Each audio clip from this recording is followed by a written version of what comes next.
To make a Collagraph word print, we're going to use a styrofoam piece. In this case, we're using a plate.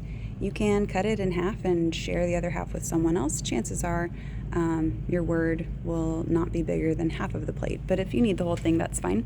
You can draw your word out freehand, or you can trace it on a screen like I'm doing here. If you just place your styrofoam right on top of the screen, you can type your word in a Google Doc in a font that you like, and you can also size it and make sure that it's not too small, not too big.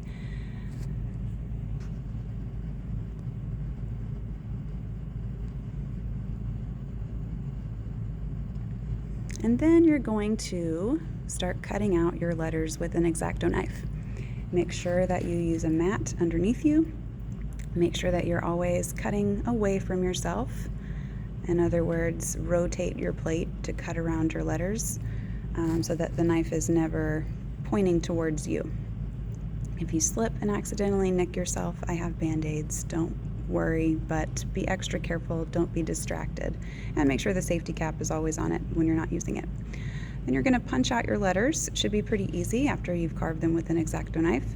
Trim up any little pieces that need to be trimmed up.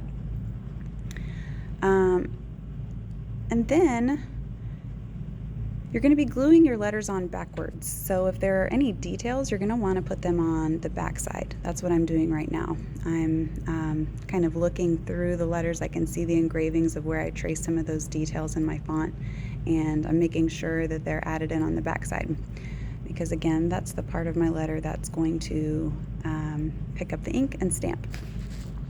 So once I've got everything good to go, I had one little area that was kind of crooked and bothering me, so trimming that up real quick.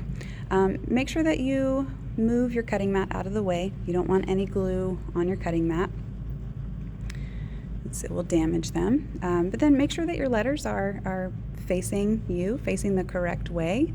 This is an easy way to get your letters on backwards correctly. If they're facing you, facing the correct way, you can smear glue on your cardboard and stamp them down, and they will automatically be backwards.